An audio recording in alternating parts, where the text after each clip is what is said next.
جب اللہ کسی کا ہاتھ روک لے، کوئی اللہ کی مدد کر، اللہ کے علاوہ کسی کی مدد کر سکتا ہے؟ ہم ایک دوسروں سے کام نکلوانے کے لیے کتنی خوشامدیں کرتے ہیں، ہم بھول جاتے ہیں بھائی دل کس کی ہاتھ میں؟ اللہ کے ہاتھ میں۔ اللہ اگر کسی کا دل میری طرف نہیں پھیرنا چاہتا، آپ کچھ بھی کر لیں آپ کا کام نہیں ہوگا جب تک اللہ نہ چاہے۔ آسمان سے جب تک آرڈر نہیں آئے گا نا پیارے بھائیوں، ہم کچھ بھی کر لیں ہمارا نہیں بن سکتا۔ اس کا ایک ہی طریقہ ہے، اللہ نے کیا کہا؟ وَأَنِيبُوا، آؤ میری طرف۔ اللہ نے حکم دیا، نبّئ عبادی انی انا الغفور الرحیم، اے نبی میرے بندوں کو بتاؤ، خبر دو ان کو کہ میں بہت معاف کرنے والا ہوں، میں بہت کیا کرنے والا ہوں؟ معاف کرنے والا ہوں اپنے بندوں کو۔ لیکن بندوں کو بھی تو چاہیے نا کہ وہ میری طرف آئیں۔ سورہ بقرہ کی آیت ہم اکثر سناتے ہیں، اللہ کیا کہتے ہیں؟ اجیب دعوت الداعی اذا دعانی، میں بندے کی دعا قبول کرتا ہوں جب بھی وہ مجھے پکارے، جب بھی پکارے گا میں اس کی دعاؤں کو قبول کرے گا۔ لیکن آگے اللہ نے کیا کہا؟ فَلْيَسْتَجِيبُوا لِي، وہ بھی تو میری بات مانے، وہ بھی تو میری بات مانے، دعا قبول کب ہوگی؟ ایک سائڈ میرے کا معاملہ ہے ہی نہیں، نہ دنیا کا ہے نہ آخرت کا۔ دعا قبول کب ہوگی؟ فَلْيَسْتَجِيبُوا لِي، میری بات مانو، وَلْيُؤْمِنُوا بِي، میرے پر ایمان لے آؤ، لَعَلَّهُمْ يَرْشُدُونَ، تمہیں ہدایت ہم دیں گے، تمہاری رہنمائی ہم کریں گے، تمہارے کام کیسے بنیں گے ہم تمہیں رستہ دیں گے، تم مجھ پر ایمان تو لاؤ، میرے قرآن پر، میری حدیث پر، میری شریعت پر آنکھیں بند کر کے دوڑے لگاؤ۔ وہ ساری الی مغفرت، اللہ کی طرف لگاؤ دوڑے، اپنی عقل نہ دوڑاؤ کہ یوں کروں گا، اس کو یوں پھنسا دوں گا، اس کو یہ سمجھا دیا، ساری فضول باتیں۔ جب تک اللہ نہ چاہے کچھ بھی نہیں ہو سکتا۔ اللہ کیسے چاہے گا؟ جب ہم اللہ کو چاہیں گے، پھر آپ جو کریں گے، جو خواہش کریں گے، یقیناً اللہ کی خواہش پوری کروا دے گا۔ اگر ہم اللہ کی طرف نہیں پلٹے، اپنے نفس کو ترجیح دی، اپنی ہوا خواہش کو ترجیح دی، خواہش کا بندہ بنا رہا، خواہش کو معبود الہ بنا رکھا، تو اللہ کہتا ہے پھر ہم اس کو اس کے سپرد کر دیتے ہیں۔ نولی ما تولا، پھر جو بندہ جدھر پھرنا چاہتا ہے نا ہم اس کو ادھر پھیر دیتے ہیں۔ یاد رکھیں، دنیا کے اندر اگر آپ کے اوپر آزمائش نہیں آ رہی، آپ کے اوپر ٹینشن نہیں آ رہی، پریشانی نہیں آ رہی، اور آپ دیندار بھی نہیں ہیں، یہ خطرے کی بات ہے۔ یہ کون سی بات ہے؟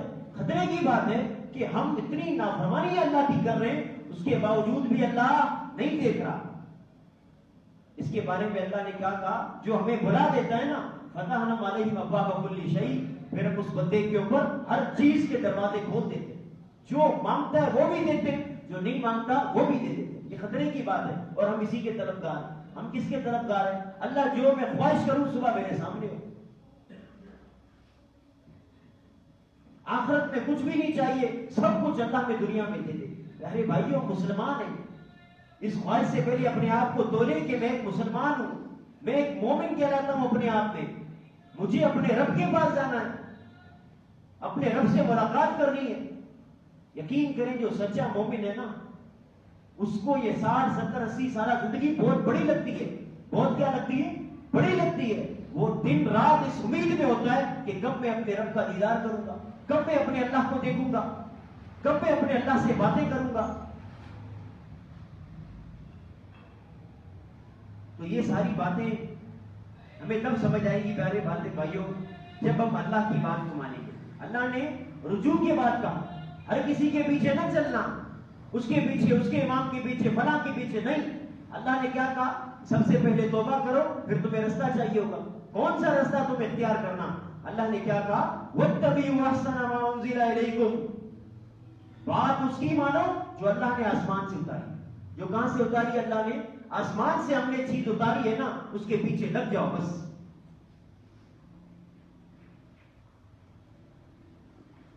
جب انسان یہ ساری چیزیں نہیں کرے گا، اللہ کو نہیں مانے گا، دین کو نہیں مانے گا، اپنی منمانیاں کرے گا، اپنے عقل کے دوڑے دوڑائے گا، پھر اللہ کہے گا، پھر انسان قیامت والے دن حسرت کرے گا۔ 3-4 قسم کی حسرتیں اللہ نے ذکر کی ہے سورہ زمر کے اندر۔ پہلی حسرت انسان کرے گا، ان تقول نفس یا حسرت علی ما فرطت فی جنب اللہ، انسان خواہش کرے گا یا اللہ کاش میں تیرے حق میں ڈٹی نہ مارتا۔ فی جنب اللہ کا مطلب کیا ہے؟ اللہ کا حق، اللہ کا جو پہلو، جنب پہلو کو کہتے ہیں، مطلب ہے اللہ کاش میں تیرے حق میں ڈنڈی نہ مارتا. تو نے کہا نماز پڑھ، میں پڑھ کے آتا. تو نے کہا میری شریعت پر عمل کر، یا اللہ میں کر کے آتا. تو نے کہا زکات دے، اللہ میں دے کے آتا. تو نے کہا حرام نہ کھا، میں حرام نہ کھا کے آتا. یا اللہ کاش میں جو تیرے حق تھے وہ تیرے حق ادا کر کے آتا. جب انسان یہ سب کہنے کے بعد کیا کہے گا؟ وَإِن كُنتُ لَمِنَ الْخَاسِرِينَ. یا اللہ آج میں تو خسارہ اٹھا رہا ہوں. آج میں کیا اٹھا رہا ہوں؟ خسارہ اٹھا رہا ہوں، نقصان والا بنا پڑا ہوں. آج میرے اندر کچھ بھی نہیں آیا. دنیا میں حلال کمایا، حرام کمایا، اللہ کی بغاوت، اللہ کی نافرمانی کی. دنیا میں ہم بڑے فن خان بنے ہوئے تھے، آخرت میں خسارہ اٹھا رہے. نہیں پیارے بھائی، کسی بھی چیز کو آپ کریں اس کا ایک طریقہ آپ کو میں بتا دیتا ہوں. سب سے پہلے وہاں پر سوچیں یہاں میرا رب کیا چاہتا ہے، اس جگہ پر، اس مقام پر، اس پوسٹ پر اللہ کیا چاہتا ہے مجھ سے، اس کو ترجیح دیں. دوسرا، اگر میں اس کے مخالف کروں گا تو اس کا انجام کیا نکلے گا، اس کا انجام کیا نکلے گا. جب آپ یہ دو چیزیں اپنے آگے رکھیں گے انشاءاللہ آپ کو میری باتیں سمجھ آئیں گی. اس کے بعد دوسری انسان حسرت کرے گا اللہ کے آگے قیامت والے دن. انسان کہے گا او تقول لو ان اللہ ہدانی لکنت من المتقین.